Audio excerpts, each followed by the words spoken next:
So I last left off talking about the dramatists, and really the idea of drama and plays, the theater, we get also from the Greeks.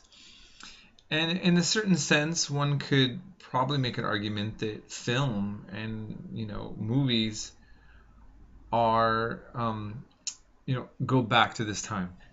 It's not that other cultures didn't have type of plays that they would set out. But in our tradition, in the Western tradition, we definitely get the model. I mean, Shakespeare,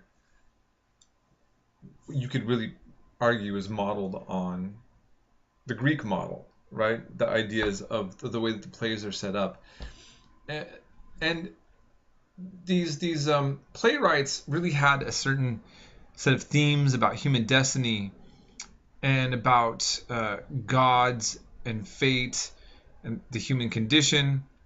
Aeschylus is very popular. He does one actually called The Persians. I did that in a grad school class. If you ever want to explore the topics that that we were talking about, the Greeks and the Persians, and then you want to read a good Greek playwright who wrote things that would be of interest on that topic, Aeschylus is the one. Sophocles does Oedipus Rex and Antigone, and if you guys know the Oedipus Rex, it's Oedipus the king. It's a terribly tragic story where a man accidentally marries his mother, and then when he finds out, he can't even look at her, and he gouges his eyes out. It's terrible. But there's still certain ideas about the will of the gods versus humans' free will, and then at the same time about fate. They're very interesting. I personally loved Antigone the best. I was really inspired by that story, and I think that a lot of people from a Christian, a Muslim, or a Jewish background would find that more relatable in the sense that she's a martyr, that the themes of there are a little bit more I mean, Oedipus the king is just, it doesn't really fit into a lot of way we conceptualize things, and this idea of driving that fate would go in this way. But with her, she basically says the will of the gods, and doing that God's laws are over man's laws is really a major theme of that play. And she's a very heroic and tragic figure, and makes her stand against the law on behalf of what she thinks to be more important. And that kind of set of values, it sits well with many in the West, and as I was saying, even from religions beyond the West. So I recommend that. And Euripides is also one that was considered a classic in the Greek world. You can read a lot of these plays. The book also talks about Aristophanes. Again, I'd recommend you guys spending some time on your own, even to just look into them. Okay, popular religion. And this is what gets tricky. We're reading these works by certain people, and we have to keep in mind that the majority of humans were not literate, even at this time. So there tends to be things that we could see that maybe more wealthier, rich people who could sit around all day and would think about, and then you'd have like the popular religion, the things that people, that the farmers and people who are busy working all day on the land, that would simply have in views of invoking religious deities to help out with their crops, or fertility, family, healing, all that kind of stuff. So you had like nymphs that would inhabit caves, groves, meadows, trees, and seas.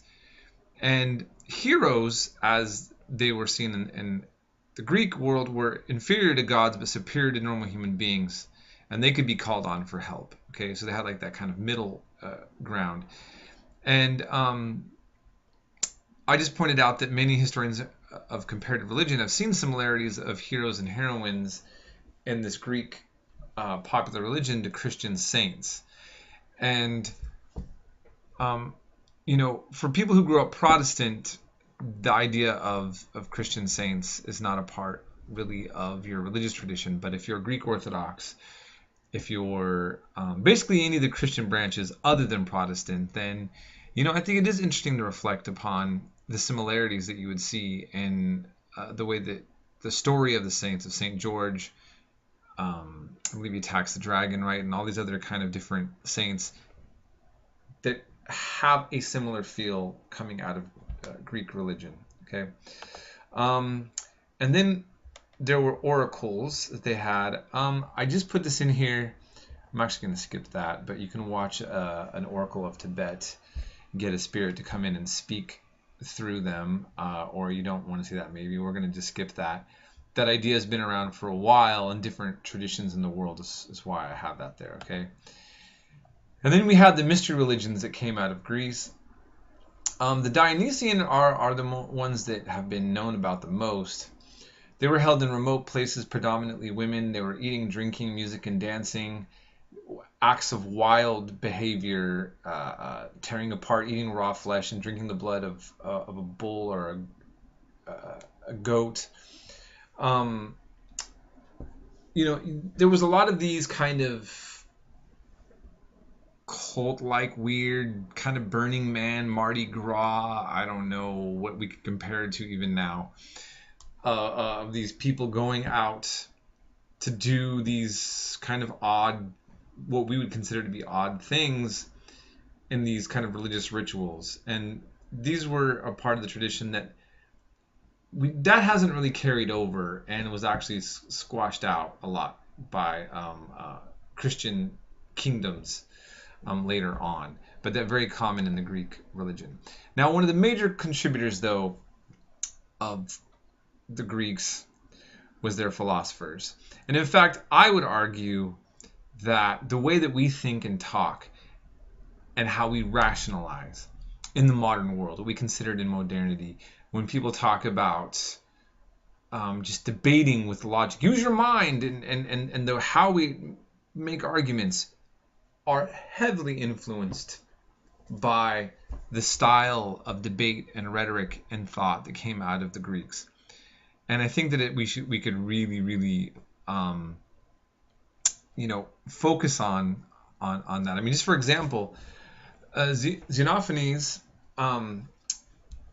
he's from the 5th century, and this is what he says: "But mortals suppose that gods are born, wear their own clothes, and have a voice and body." He says, "Ethiopians say that their gods are snub-nosed and black, Thracians that theirs are blue-eyed and red-haired." And what's he getting at? He's basically making a critique of anthropomorphism in religion and saying it's funny that people are saying that the gods were made by they made us, but it looks like we made the gods in our own image, maybe not so much them making us in theirs. Plato rejected the idea of Homer's interpretation of representing gods in the way that he did. And there, Aristotle, huge on so many levels, on so many things. He wrote about logic, metaphysics, ethics, political theory, aesthetics, rhetoric, biology, you name it. Aristotle ends up influencing Muslims and Christians alike, and Jewish writers. Actually, I'm going to come back and I want to talk about this a little bit more. I'm going to cut off this lecture here, kind of talk about the philosophers just a little bit more, and we're going to then do a little reading from Euthyphro, and then I'm going to end by kind of talking about science and the Greeks, and then with a video by Carl Sagan. Okay.